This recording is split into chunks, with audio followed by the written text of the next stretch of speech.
अब ग्रंथ के प्रारंभ में मंगलाचरण क्यों किया जाता है? यदि हम नहीं करें तो पाप लग जाएगा क्या? क्यों करते हैं? तो ग्रंथ के प्रारंभ में मंगलाचरण इसलिए किया जाता है कि ग्रंथ की निर्विघ्न समाप्ति हो। दूसरा, ग्रंथ के प्रारंभ में मंगलाचरण इसलिए किया जाता है कि शिष्टाचार का परिपालन हो। शिष्टाचार माने हमारे आराध्य है, पूज्य है, हम उनको विनय पूर्वक याद करें, उनको नमस्कार करें, इस शिष्टाचार का परिपालन होता है। फिर मंगलाचरण क्यों किया जाता है? नास्तिकता का परिहार किया जाता है। नास्तिकता माने अभी तक हम कुछ नहीं जानते थे, भगवान के विषय में नहीं, गुरु के विषय में नहीं, और जिनवाणी के विषय में नहीं जानते थे, धर्म के विषय में नहीं जानते थे, कुछ भी नास्तिक थे। और जैसे ही हमने मंगलाचरण किया, ईश्वर को नमस्कार किया, ईश्वर के विषय में जाना, हमारी नास्तिकता समाप्त हो गई, दूर हो गई। तो नास्तिकता का परिहार करने के लिए मंगलाचरण किया जाता है। और चौथा कारण होता है मंगलाचरण करने का, पुण्य की प्राप्ति। क्या? पुण्य की प्राप्ति।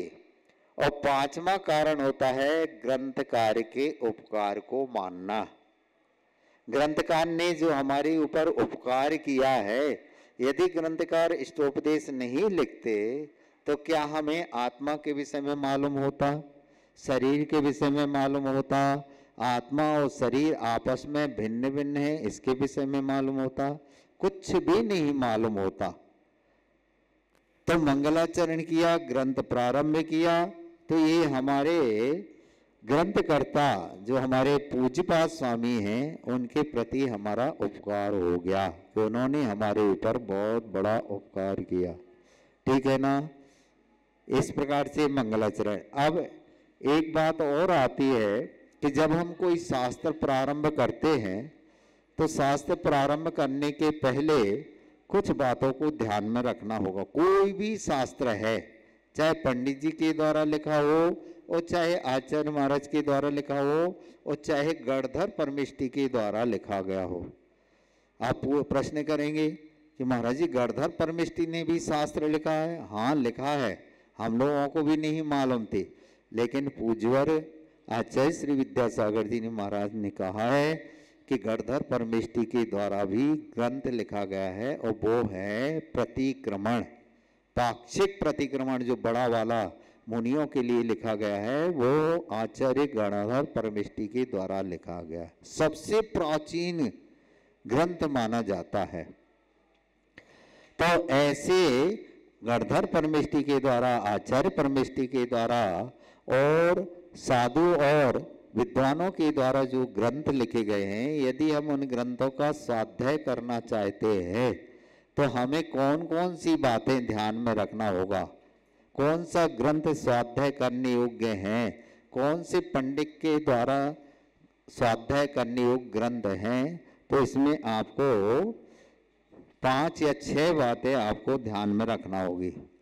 पहली बात तो ये है कि पहला मंगल, ग्रंथ के प्रारंभ करने में पहला मंगल। मंगल हमने बता दिया, जो पापों का गालन करे, छालन करे, पुण्य को प्रदान करे, उसे मंगल कहते। मंगल भी 2 प्रकार के होते हैं, एक लौकिक मंगल होते हैं, एक पारलौकिक मंगल होते हैं।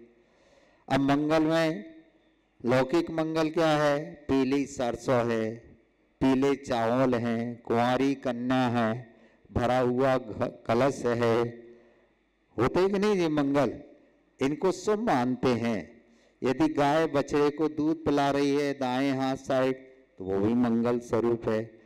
कोई सौभाग्यवती स्त्री मिल गई, वो भी मंगल स्वरूप है। ये लौकिक मंगल कहलाते हैं। और पारलौकिक मंगल कौन से कहलाते हैं? पंच परमेष्टि में से किसी के भी दर्शन हमें मिल जाते हैं। जब रामचंद्र जी श्रीलंका पर युद्ध करने के लिए जा रहे थे तो उनको 2 दिगंबर मुनि महाराज मिले और उन्होंने उन मुनि महाराज को नमस्कार किया और घोषणा कर दी कि हमारी जीत निश्चित रूप से है। क्योंकि दिगंबर मुनि महाराज मिल गए हैं, और मुनि महाराज जो बीतरागी हैं, और बीतरागी मुनि महाराजों के दर्शन करने से हमारे सब कार्य सफल होते हैं। तो शास्त्र पढ़ने के पहले मंगल। दूसरा निमित्त। निमित्त क्या है, क्यों लिखा गया शास्त्र, किस उद्देश्य को लेकर के लिखा गया, तो आपको निमित्त देखना होगा। तीसरा है हेतु।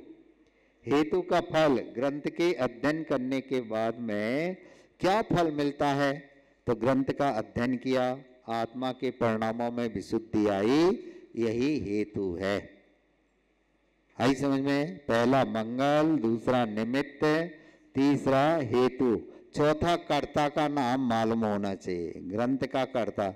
अब जिस सब बातें आपको याद, क्योंकि आपसे पूछा जाएगा क्यों भैया कौन सी क्लास अटेंड कर रहे हैं, तो आपको बताना होगा इष्टोपदेश जी। किन्होंने लिखा है? आचार्य पूजपाद स्वामी ने। कौन से मुनि महाराज आपको पढ़ा रहे हैं, मालूम तो होना चाहिए। हाँ, आपके जो पुत्र के रूप में पदम सागर हैं वो आपको पढ़ा रहे हैं, पुत्र के रूप में ना। हमने पूछा कौन से मुनि महाराज में पढ़ा रहे, तो आपने कह दी पदम सागर। हम तो वहां मोड़ा मोड़ी हैं का है? मुनि श्री पदम सागर जी। बड़ों के नाम जब लिए जाते हैं तो श्री और जी लगा करके अपन ही बोलना चाहिए। कोई भी हमसे बड़े हैं, आराध्य हैं, पूज्य हैं, सम्माननीय हैं, हमें भी बोलना चाहिए और बच्चों को भी बुलवाना चाहिए। इस बात का हमेशा ध्यान रखना चाहिए। तो इस ग्रंथ के कर्ता कौन है? आचार्य पूजपाद स्वामी जी हैं। फिर इस ग्रंथ का नाम क्या है? इष्टोपदेश। श्री भी लगा सकते हैं क्योंकि महान ग्रंथ है श्री इष्टोपदेश जी। और इसके परिणाम क्या है? परिणाम माने इसके माध्यम से हमें इस ग्रंथ के पढ़ने से क्या प्राप्त होता है, तो ये हमें 6 बातें। परिमाण भी हो सकता है, दोनों बातें। रिजल्ट क्या है और संख्या क्या है? इस ग्रंथ में 51 गाथाएं हैं, दोनों ले सकते हैं, परिमाण और परिणाम। परिणाम माने रिजल्ट और परिमाण माने क्वांटिटी, इसमें कितनी श्लोक हैं, कितनी गाथाएं हैं, ये दोनों।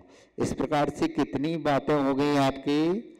6 बातें हो गई। जब कोई भी ग्रंथ आप पढ़ो तो इन 6 बातों को आपको ध्यान में रखना पड़ेगा, ठीक है ना। मंगलाचरण क्यों किया, उसमें भी 5 बातें आपको ध्यान में रखना होगी। मंगलाचरण कितनी बार किया जाता है? 3 बार किया जाता है। किस उद्देश्य को लेकर के किया जाता है? तो शिष्य ज्ञान में पारंगत हो, हमारा कार्य निर्विघ्न समापन की ओर हो और हमें विद्या और ज्ञान का फल प्राप्त हो। इस प्रकार की बातों को ध्यान में रखा जाता है। आ गई ना समझ में? अब अपन ने कल मंगलाचरण पढ़ा और मंगलाचरण करने के बाद में ये निमित्त और उपादान की सिद्धि के विषय में भी अपन ने पढ़ा।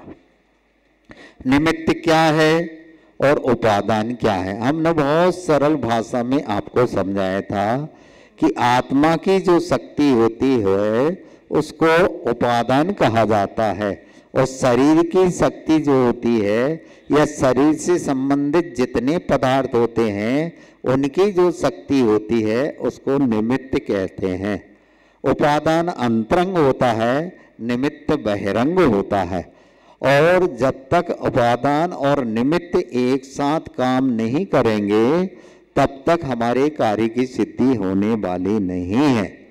इसलिए अंतरंग की शक्ति भी होना चाहिए और बहिरंग में निमित्त भी मिलना चाहिए। जैसे हम क्लास पढ़ा रहे हैं, क्लास पढ़ाते पढ़ाते आपको वैराग्य हो गया, तो आपके अंदर वैराग्य तो हो गया और आपकी भावना बन रही है कि हम मुनि बन जाएं, आरिका बन जाएं, लेकिन निमित्त नहीं है। निमित्त कौन होगा?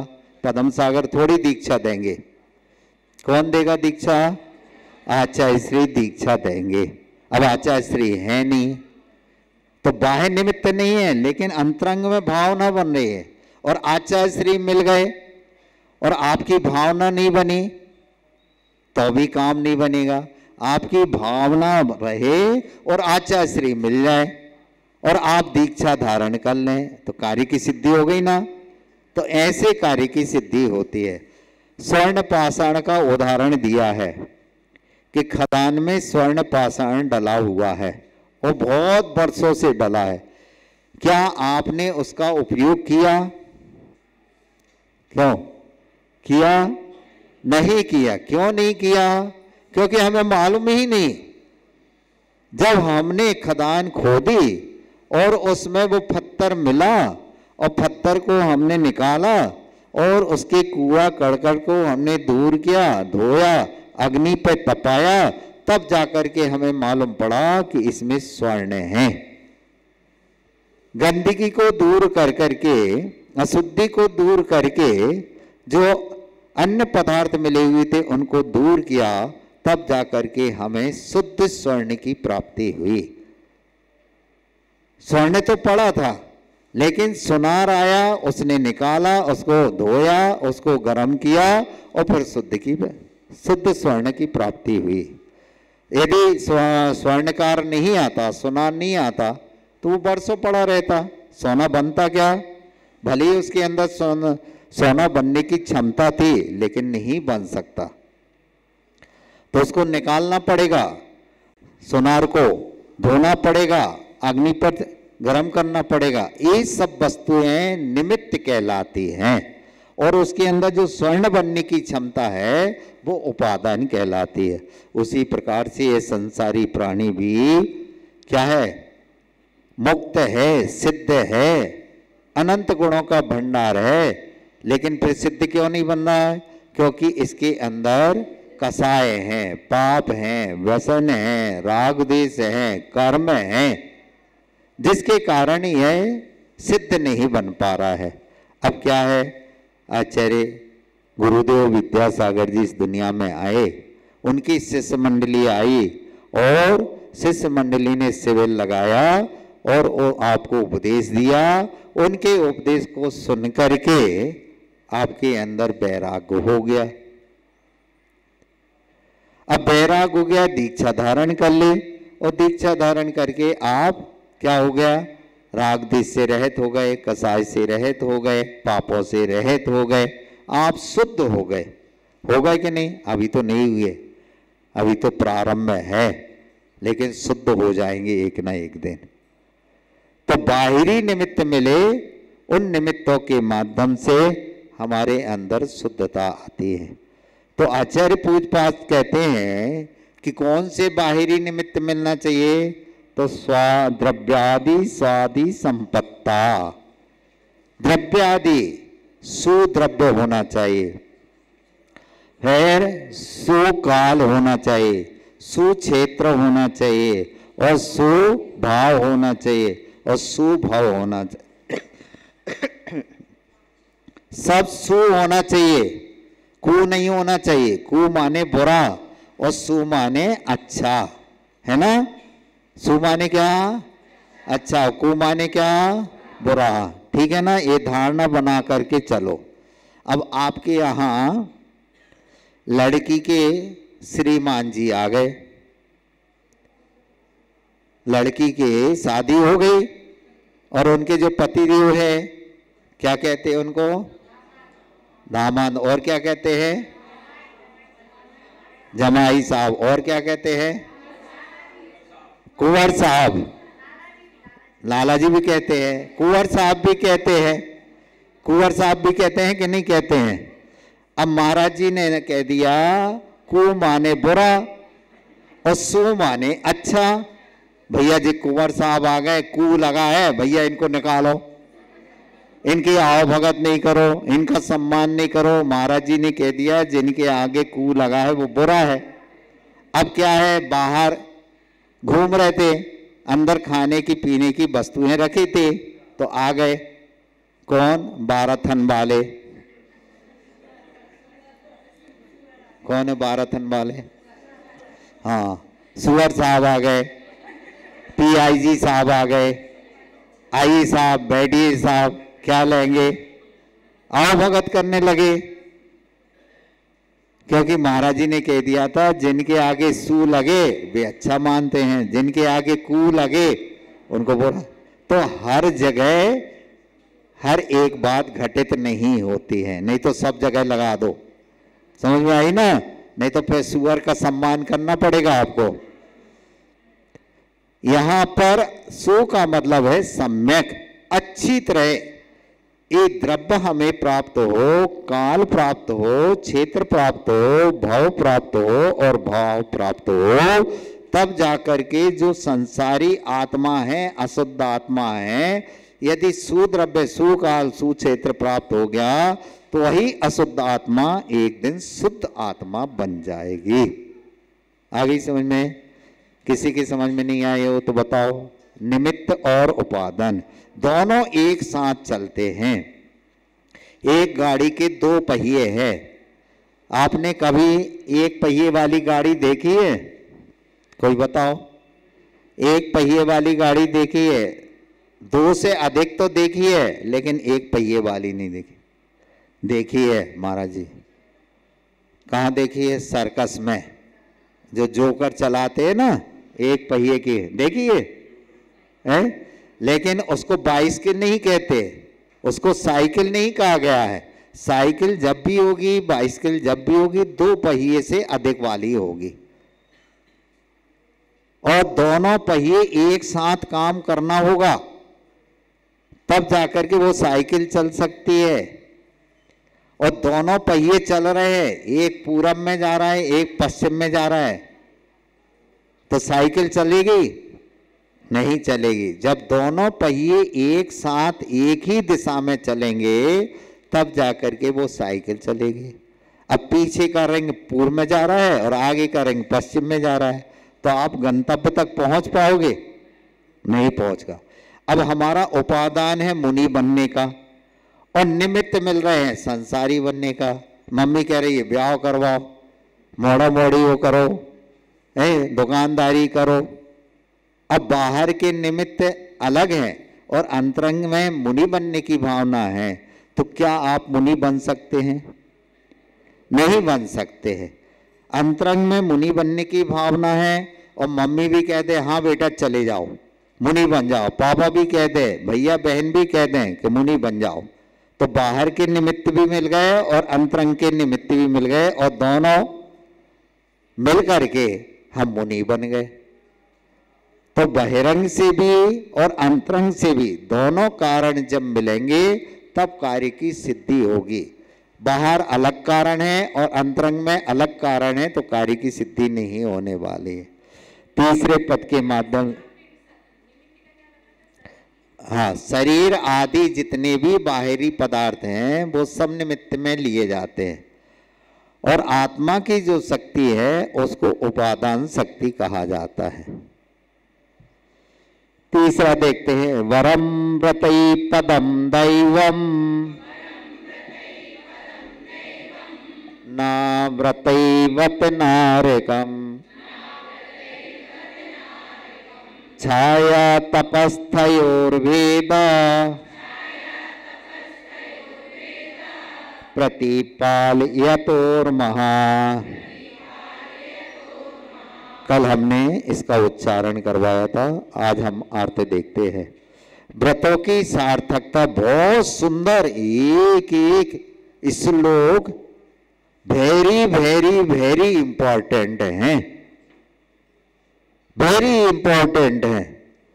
अब हमने कोई व्रत ले लिए है, तो व्रत ले लिए तो हम व्रतों के माध्यम से क्या हो सकता है, व्रतों की क्या सार्थकता है, तो यहां बता रहे हैं कि व्रतों के द्वारा दैवम पदम देव पद प्राप्त उत्पन्न होता है। क्या कहा? व्रतों के माध्यम से देव पद मिलता है, स्वर्गों के सुख मिलते हैं, स्वर्गों में जाकर के देव बनते हैं। किसके माध्यम से? हाँ, फालतू बैठने से नहीं, फालतू के कार्य करने से नहीं, जो व्रत है, नियम है, संयम है, इनको यदि हम पालन करते हैं तो मर करके स्वर्ग जाते हैं। बिना मरे स्वर्ग नहीं मिलता है, मरना पड़ेगा, और व्रतों के साथ में मरना पड़ेगा, संयम के साथ में मरना पड़ेगा, तब जाकर के आपको व्रत मिलेंगे, स्वर्ग मिलेगा। तो यहाँ व्रतों के द्वारा देव पद पाना अच्छा है, किंतु आव्रते बत नारकम, आव्रतों के द्वारा नारकम माने नरक में उत्पन्न होना, ए ना बत अच्छा नहीं माना जाता है। व्रतों के, आव्रतों के माध्यम से नरक में जाना अच्छा नहीं माना जाता है, और व्रतों के माध्यम से स्वर्ग में जाना अच्छा माना जाता है। महाराज श्री हमें समझ में नहीं आ रही है, कैसा है, व्रत लिया तो स्वर्ग चले गए और अव्रत रहे तो नरक में चले गए। जब जय है। अभी तो हमें बताओ व्रतों के माध्यम से कैसे सुख मिलता है और अव्रतों के माध्यम से कैसे नरक मिलता है। तो उदाहरण दे दिया, छाया तपस्तयोर्वेदा प्रतिपाल यतोर महान। क्या, जैसे छाया और तपस, तपस माने आतप, आतप माने धूप, धूप में स्थित प्रतिपाल यतो, प्रतीक्षारत जो पुरुष होते हैं उनमें महान भेदा, महान भेदा माने बहुत अंतर होता है। जैसे अभी गर्मी पड़ रही है, और गर्मी में आप यहाँ कमरे में बैठे हैं और एक व्यक्ति गर्मी में बाहर घूम रहा है, तो बताओ सुख की अनुभूति किसको होगी? जो अंदर बैठा है उसको होगी कि जो बाहर बैठा है उसको होगी? अभी तो उसको जो बाहर घूम रहा है उसको बहुत बेचैनी है, बहुत दुख और तकलीफ हो रही है, और जो आप अंदर में बैठे हैं इस सुख की अनुभूति कर रहे हैं। आ रही ना समझ में? तो छाया में बैठने वाला सुख की अनुभूति करता है और धूप में चलने वाला दुख की अनुभूति करता है। उसी प्रकार से जिन्होंने व्रतों का पालन किया है उन व्रतों के माध्यम से उसको सुख सामग्री प्राप्त होगी, और जिन्होंने व्रतों का पालन नहीं किया है उनको नरक के दुख प्राप्त होंगे। अब हम आपसे पूछना चाहते हैं कि आप स्वर्ग में जाना चाहते हैं कि नरक में जाना चाहते हैं? सही सही बताना, कौन नरक में जाना चाहता है? कोई नहीं जाना चाहते। अपनी माँ मियाँ मिट्टू बन रहे हैं। हम स्वर्ग की कल्पना करें और काम करें नरकों के, नरकों में जाने की। अभी यहाँ स्पष्ट आचार्य पूजपाद स्वामी ने बता दिया है, यदि आपको स्वर्ग में जाना है तो व्रत पालन करना पड़ेगा, नहीं तो नरकों में जाओगे। अब आपको व्रत पालन करना पड़ेगा। कौन कौन व्रत पालन करेगा? देखो कोई हाथ नहीं उठा रहा। हाँ, अब जब हमने कहा जब उठाए, पहले कोई नहीं उठाया। तो काम तो स्वर्ग के करना नहीं चाहते और स्वर्ग सब चाहते हैं, तो काम करना पड़ेगा तब स्वर्ग मिलेगा।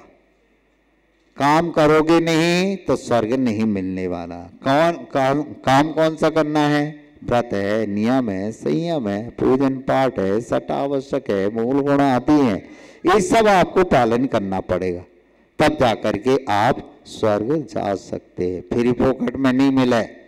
तुम सोचो कि हम बैठे बैठे स्वर्ग प्राप्त कर ले, 3 काल में संभव नहीं। पुरुषार्थ करना पड़ेगा, मेहनत करना पड़ेगी, तब जा करके। चलिए चौथे नंबर का देखते हैं। हाँ, धूप से जोड़ा गया। हाँ, एक तुलना करके बताई गई। यत्र भावा शिवम दत्ते द्यौकियत दूरवर्तनी यो नयत्यासु गभ्योतिम क्रोशार्धे किम ससीदते यत्र भावः शिवम दत्ते। द्यऊ, दा में या जुड़ा है, हाँ, द्यऊ कियद दूर वर्तनी यो नयत यासु नयत्यासु गभ्युतिम गभ्युतिम। बिंदी दिख रही है चश्मा में, और जिनको चश्मा नहीं चढ़ा उनको भी दिख रही है। जिनके पास ना हो चश्मा हमसे ले लियो, लेकिन देख लो बिंदु रखी है।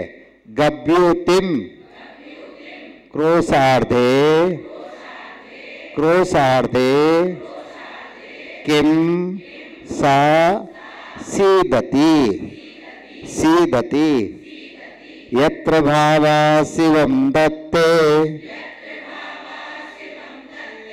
द्यौ कियद्दूरवर्तिनी यो नयत्यासु गभ्युतिम क्रोशार्धे किम ससीदति। अब देखो क्या बता रहा है।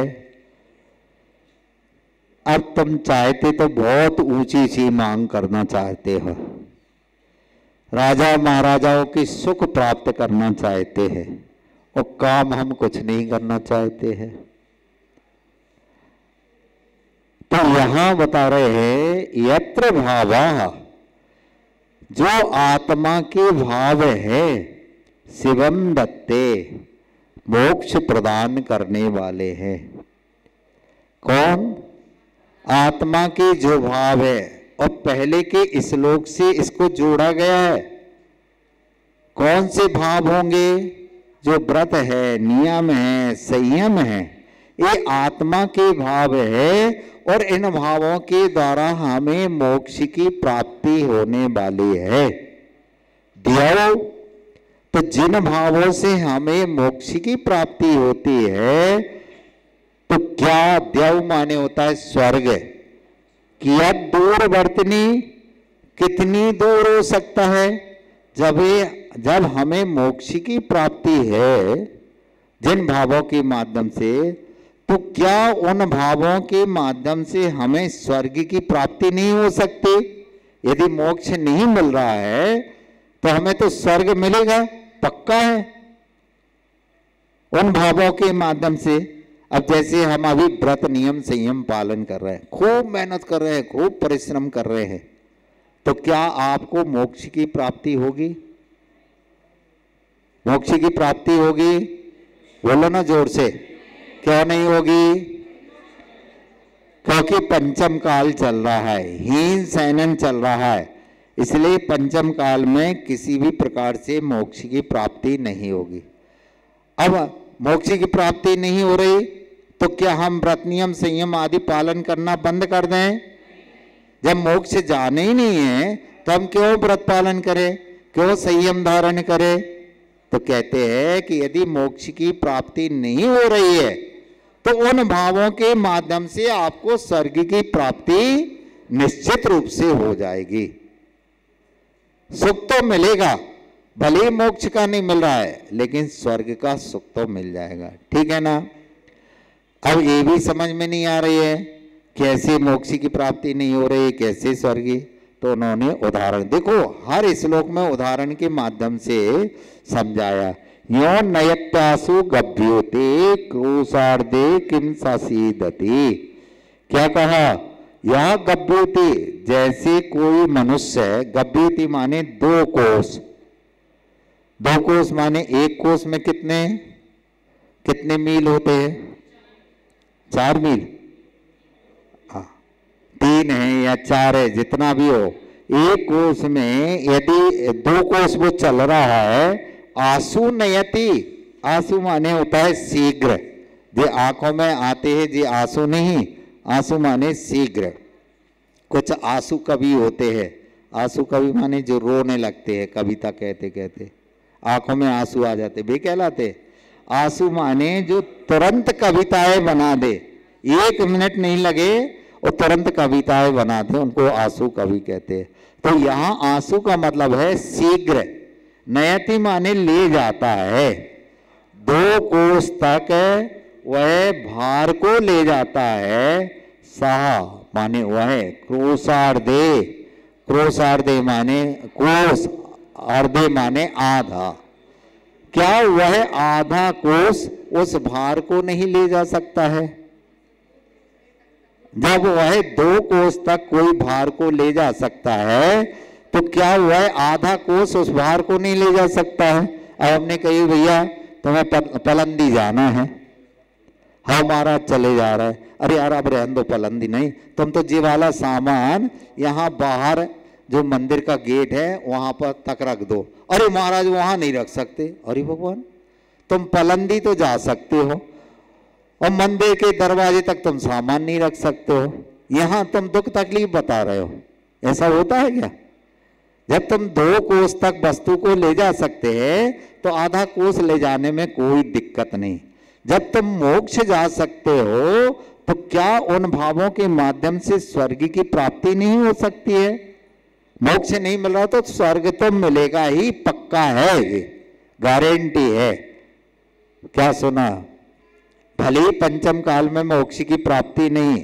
एक बार पूज्यवर आचार्य श्री शांति सागर जी महाराज से किसी व्यक्ति ने प्रश्न किया कि महाराज श्री हमने सुना है सबसे ज्यादा यदि कोई उपवास करने वाला है, सबसे ज्यादा यदि कोई साधना करने वाला है, व्रत नियम आदि पालन करने वाला है और तपस्या करने वाला है तो आप है। पंचम काल में हीन सैनन होते हुए भी इतनी तपस्या करना ये चतुर्थ काल जैसा है। लेकिन महाराज श्री हमने पढ़ा है कि पंचम काल में कभी मोक्ष की प्राप्ति नहीं होती है, तो फिर आप इतनी साधना क्यों कर रहे हैं? आपकी साधना बेकार है, निरर्थक है। जब मोक्ष का दरवाजा खुले उस समय आप करो, चतुर्थ काल में करो। अभी तो पंचम काल के बाद फिर छठवां काल के बाद फिर पहला काल, फिर दूसरा काल, फिर तीसरा काल आएगा, फिर चौथा काल आएगा। इतने काल निकलने के बाद में मोक्ष की प्राप्ति होने वाली है और आप इतनी साधना कर रहे हैं तो उसके माध्यम से आपको मोक्ष तो मिलने वाला नहीं है, बेकार है, फालतू है। महाराज सुनते रहे, सुनते सुनते उससे कहता है देखो सामने जाकर के देखो कि एक वृक्ष लगा हुआ है। काय का है वृक्ष? वो व्यक्ति गया, उसने देखा और देख करके कहा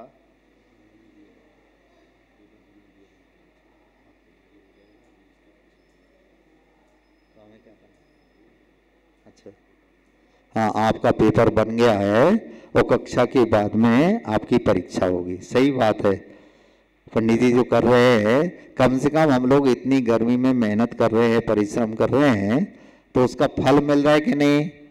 कि श्रोता सोता रहे और बकता बकता रहे, हम तो बकत रहे और तुम सो रहो। इसलिए पंडित जी परीक्षा करेंगे क्लास के बाद में। हाँ मोबाइल पर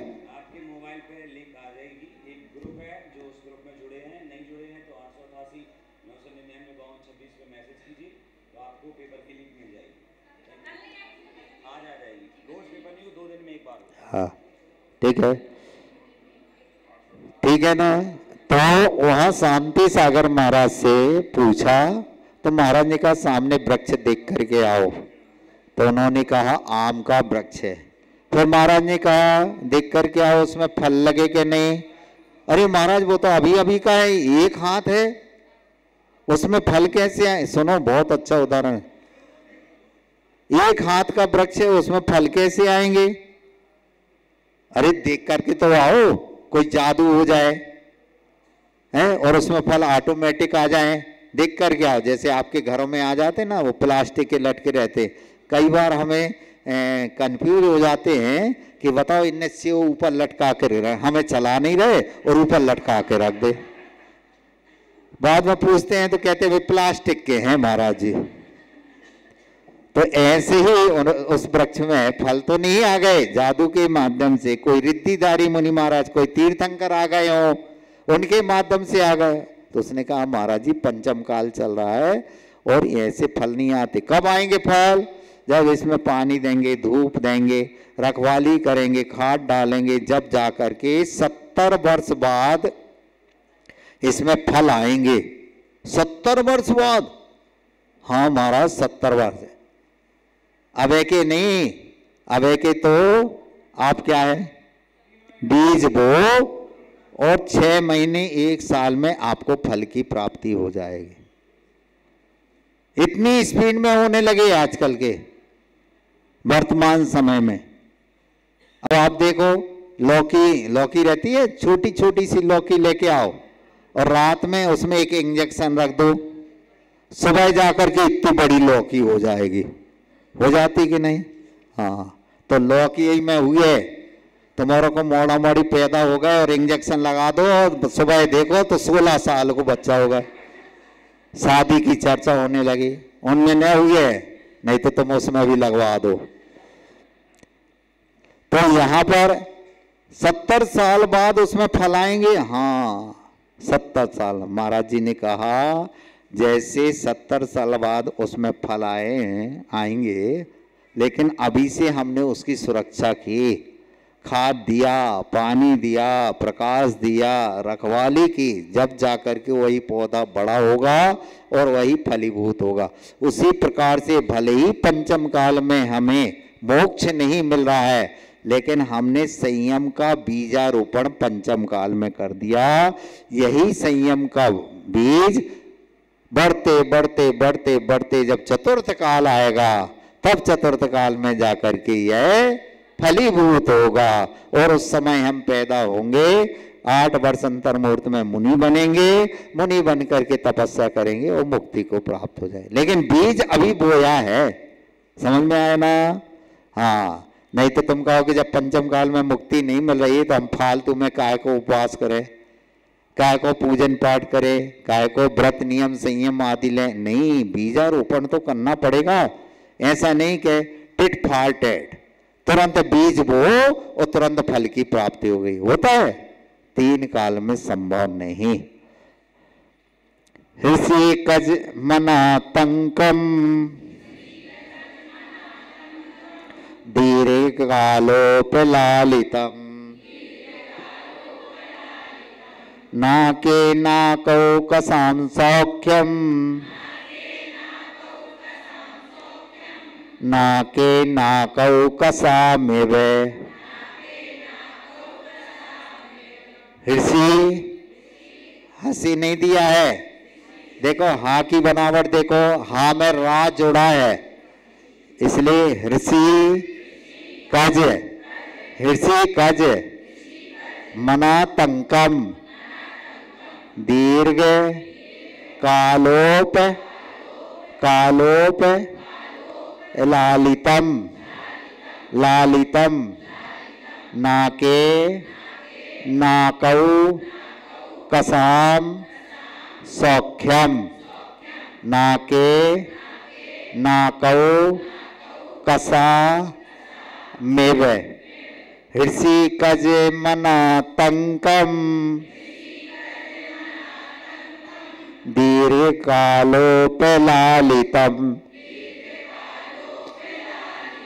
दीर्घ कालोपलालितम नाके नाकौ कसाम सौख्यम नाके नाकौ कसामेव। अब जो हमने स्वर्ग प्राप्त किया है व्रतों के माध्यम से, वो स्वर्ग कैसा होता है? क्योंकि हमने कहा बिना मरे स्वर्ग नहीं मिल रहा है, अब तुम्हें मरना पड़ेगा। तो महाराज जी अबे तो नहीं मरने हैं, क्योंकि नाती पोता के ब्याह करने हैं हमें, अभी हमें बहुत काम करना है, बहुत दीर्घ जीवन जीना है, इसलिए अबे तो नहीं मर रहे हैं। फिर भी आप बिना मरे हमें स्वर्ग के विषय में बता दो। चलो भैया आप कह रहे हैं तो हम बता दे रहे हैं। क्या है? जो स्वर्ग के सुख है वे कैसे हैं? नाके, नाके माने स्वर्ग में, नाकौ कसा में देवों का, स्वर्ग में देवों का ऋषि कजम, ऋषि कजम माने जो इंद्रिय सुख है, कैसे सुख है? इंद्रियों के द्वारा प्राप्त होने वाले जो सुख है, अनातंकम, अनातंकम माने आतंक से रहित है, दुखों से रहित है, और दीर्घ कालोपि लालितम, कैसे हैं? दीर्घ काल तक, लालितम, लालितम माने सेवन करने योग्य हैं, दीर्घ काल तक, लंबे समय तक जिन सुखों को भोगा जाता है, सौख्यम ऐसे सुख नाके माने स्वर्ग में, नावकौ कसाम एव, कैसे हैं? देवों के समान होता है। ये तो हमें कुछ समझ में नहीं आई, अभी तक तो आपने उदाहरण देकर के हमें समझा दिया। अब हमने आपसे पूछा कि बताओ स्वर्ग के सुख कैसे है, बताओ। आचार्य श्री का शरीर कैसा है, आचार्य श्री का चेहरा कैसा है, बताओ। तो आप कहते हैं आचार्य श्री कैसे? सोने से चमकते हैं। आचार्य श्री कैसे हैं? चंद्रमा जैसे दिखते हैं। आचार्य श्री कैसे हैं? सूर्य जैसे चमकते हैं। कहते हैं कि नहीं? अब आचार्य श्री की तुलना आपने किससे कर दी? सूर्य और चंद्रमा से। आचार्य श्री कैसे हैं? समुद्र जैसे गंभीर हैं, समुद्र से तुलना कर दी। अब यहां पर हम आपसे पूछना चाहते हैं कि स्वर्ग के सुख कैसे है, तो आपने कह दिया महाराज जी स्वर्ग के सुख स्वर्ग जैसे है। अरे ये कोई बात होती है? कोई उपमा तो दो, कोई तुलना करने वाला पदार्थ तो उसके सामने रखो। नहीं, नहीं रख सकते, क्योंकि स्वर्ग से ज्यादा सुख दुनिया में कहीं पर भी नहीं। संसार की अपेक्षा कह रहे हैं, मोक्ष को लेकर के नहीं कह रहे हैं। संसार में यदि सुख है तो स्वर्ग में है, तो किसकी अपेक्षा? अपेक्षा नहीं लगा सकते, उपमा नहीं दे सकते। फिर क्या कहें? स्वर्ग के सुख स्वर्ग जैसे हैं। अब स्वर्ग जैसे हैं तो कैसे हैं? तो उन्होंने कह दिया इंद्रिय जन है। वे स्वर्ग के जो सुख हैं वो इंद्रियों के द्वारा भोगे जाते हैं। इंद्रिय कितनी होती हैं? कौन सी? दूसरी, तीसरी, चौथी, पांचवी, ये क्या है? कितनी है? 5। सबको मालूम है ना? हाँ। स्पर्शन इंद्रिय कौन सी है आपकी?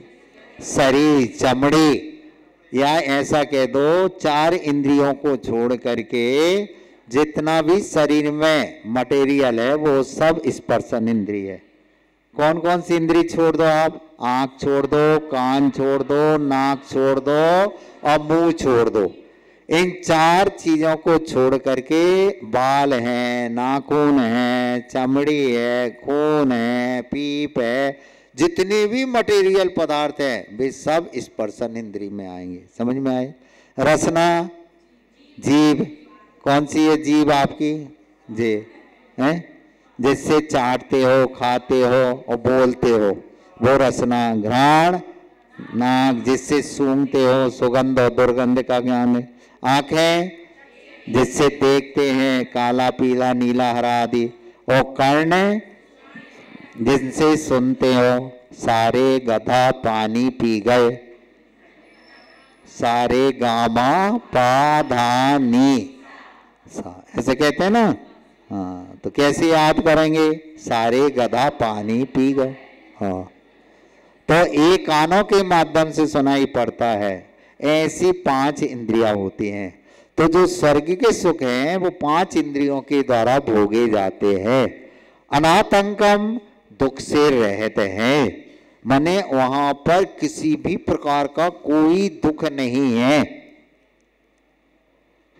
सिर्फ मानसिक दुख होता है, ईर्ष्या का दुख होता है, जलन का दुख होता है। बाकी अन्य गतियों की अपेक्षा देखा जाए तो वहां किसी भी प्रकार का कोई भी दुख नहीं है। और कैसा है? दीर्घ कालोपि लालितम, दीर्घ काल तक, ऐसे नहीं 5 मिनट, 1 साल, 1 सप्ताह, 1 पक्ष, ऐसा नहीं, दीर्घ काल तक 33 सागर तक इन सुखों को भोगना पड़ता है। 33 सागर क्या होता है जानते हो? सागर कौन सा सागर जो दमोह के पास में है सागर, या जो विद्या के साथ में लगा वो सागर? नहीं, सागर कौन कहलाता है? बहुत कठिन परिभाषा है, हम बहुत संक्षिप्त में आपको सरल परिभाषा बताएं। कोई चिड़िया है और वो हिमालय पर्वत पर गई और उसने अपने मुख में हिमालय पर्वत का एक कण लिया और समुद्र में जाकर के डाल दिया। फिर 100 साल बाद वही चिड़िया गई, उसने एक कण लिया और समुद्र में डाल दिया। 100 साल बाद वह चिड़िया गई और एक एक कण डालती गई। जब पूरा हिमालय पर्वत समाप्त हो गया तब जाकर कहते हैं एक सागर हुआ। सरल परिभाषा बते, कठिन परिभाषा हम कल बताएंगे, ठीक है ना। इसको कहते हैं सागर। अब कितना बड़ा हिमालय पर्वत है, कितना, और 100 साल बाद जाना है और एक एक कण को उठाना है। जब इतना काल व्यतीत हो जाता है तब जाकर के उसका एक सागर होता है। ऐसे 33 सागर तक स्वर्ग के सुखों को भोगा जाता है, दीर्घ काल तक भोगा जाता है। हाँ, इतना भोगेंगे, हाँ बहुत काल तक भोगना पड़ेगा, इसलिए जल्दी से जल्दी जाओ। अब हम तो ये स्वर्ग के जो सुख है, ये लाइन एक दूसरे से जुड़ी हुई है। इस स्वर्ग के सुख घर बैठ करके नहीं, रोटी पानी करते हुए नहीं मिलेंगे, व्यापार धंधा करते हुए नहीं, टीवी मोबाइल देखते हुए नहीं। क्या करना होगा? यदि स्वर्ग के सुख भोगना है तो नन्हे मंदिर में लगे हुए श्रावक संस्कार शिविर में उपस्थित होना होगा और वहां जो बातें बताई जा रही हैं उन बातों को सुन करके आचरण में लाना होगा, तब जाकर के स्वर्ग के सुख मिलेंगे। आप सोचो घर बैठ करके हमें मिल जाए तो कुछ मिलने वाला नहीं है, मेहनत करना पड़ेगी, पुरुषार्थ करना पड़ेगा। वासना मात्र में वही तत् सुखम दुखम च देहिनाम तथा हृद्वेजीयन्ते ते भोगा रोगा इवापदी। वासना मात्र में वही तत् सुखम सुखम दुखम च देहिनाम तथा युद्ध हाँ, या में छुटव की मात्रा उद्दा दिया है। युद्ध वेजियन्ते ते